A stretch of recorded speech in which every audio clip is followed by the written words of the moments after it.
Estado vegetativo. Todo lo que debes saber. Hay muchas alteraciones que pueden afectar al nivel de conciencia, y el estado vegetativo ocupa un lugar destacado en este amplio tema. Antiguamente, fue descrita como una entidad para referirse a pacientes con pérdida del conocimiento y cuyas funciones vitales eran generalmente sustituidas. No fue hasta la década de los 70 cuando dos neurólogos reconocidos, Brian Genet y Freud Blum, decidieron hacer la primera descripción científica de la enfermedad. Desde entonces, se han publicado múltiples artículos analizando el estado vegetativo a partir de diferentes ángulos, y aún hay controversias que están en discusión.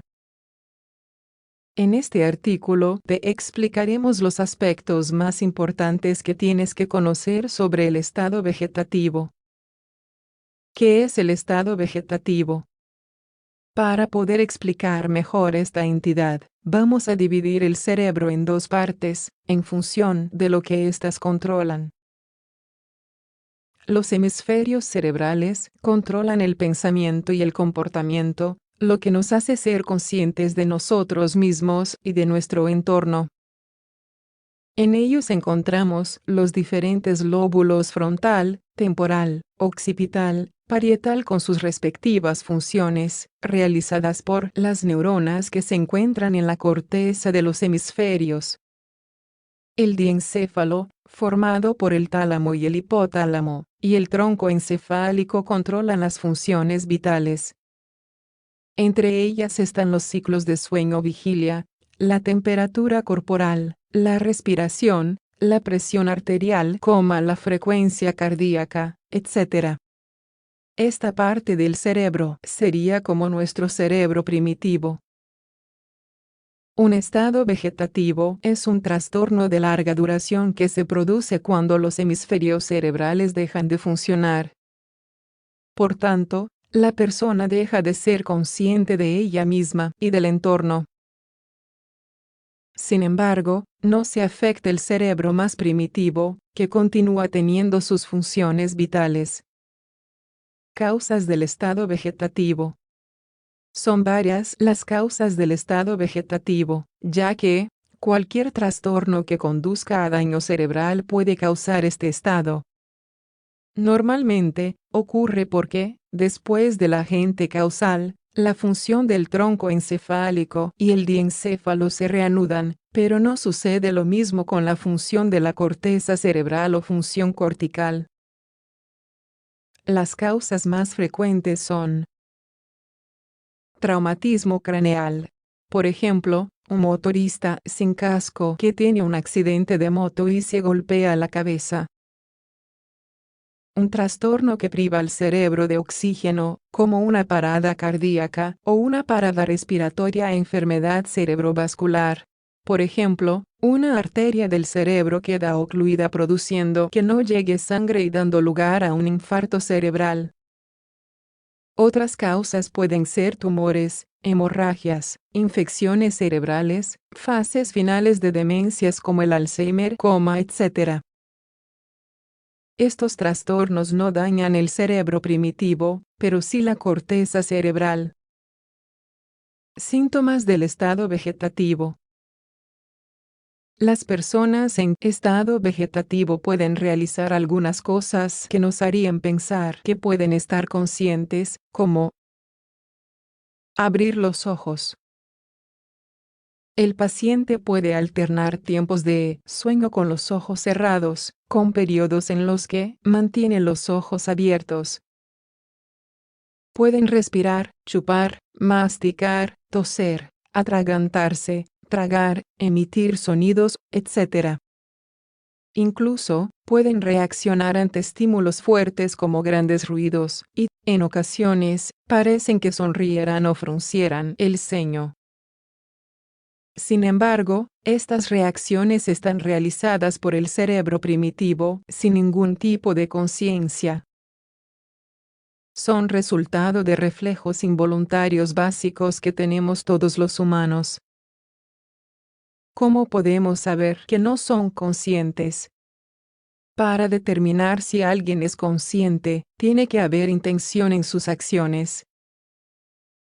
Esta intención nos indica que se está relacionando con el medio exterior. El paciente puede abrir y cerrar los ojos y realizar movimientos oculares, pero estos no tienen ningún objetivo. Los movimientos son aleatorios e independientes de los estímulos que se les ponga delante. Por ejemplo, si tiene los ojos abiertos y le ponemos delante un lápiz, no lo seguirá con la mirada si lo movemos. No realiza ningún movimiento motor voluntario o intencional. Si realiza algún gesto o levanta alguna extremidad es porque reacciona ante estímulos intensos que le hagamos. Pueden ser, por ejemplo, reflejos de despertar y de sobresalto por ruidos intensos. El resto de movimientos serán reflejos primitivos, como succión, masticar, deglución, etc. No puede hablar, no emite ninguna palabra. Si emite algún ruido, serán gruñidos o ruidos primitivos. Si se le indica una orden verbal o escrita no la seguirá, no reaccionará ante ella. Tiene incontinencia urinaria y fecal. Por tanto, vemos que el paciente no es consciente de nada, pero su corazón y sus pulmones siguen funcionando. Esto es, puede mantener su presión arterial y funciones cardiorrespiratorias. Diagnóstico. El diagnóstico se basa en la evaluación de los síntomas por parte del médico. Aunque el paciente presente toda la clínica de un estado vegetativo, se necesita observar al paciente durante un periodo de tiempo para poder confirmar este estado. Si no, pueden pasarse por alto ciertos signos de conciencia. Se pueden realizar pruebas de imagen para localizar qué parte del cerebro se ha afectado y ver si se puede tratar. Para poder ver si hay algún tipo de conciencia, se emplean pruebas como la resonancia magnética funcional o el electroencefalograma, para poder medir la actividad cerebral. Desgraciadamente, estas pruebas no pueden detectar la cantidad de conciencia que los pacientes tienen, solo detectan si hay conciencia que no se pueda determinar a simple vista. Estos resultados pueden afectar a las decisiones sobre los cuidados a largo plazo y a la posibilidad o no de recuperación. Pronóstico del estado vegetativo. Generalmente, pasado más de un mes, se considera que es un estado vegetativo persistente.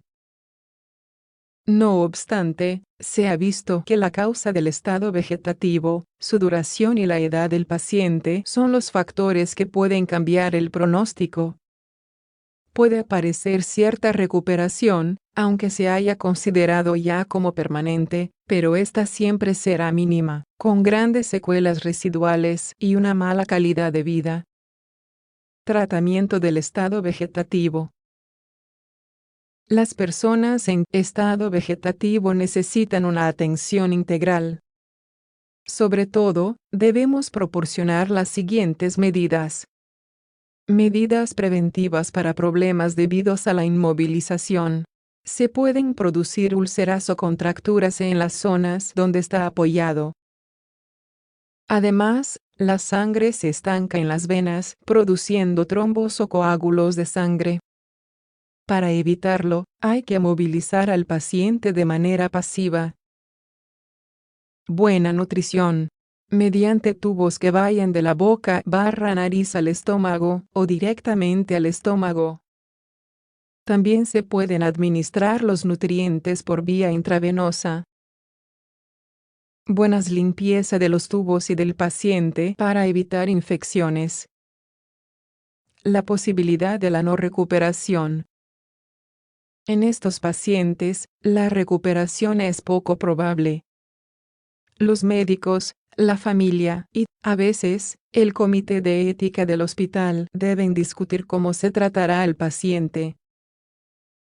Los deseos del paciente acerca de estos tratamientos deben ser considerados si se conocen o si están escritos en el testamento vital.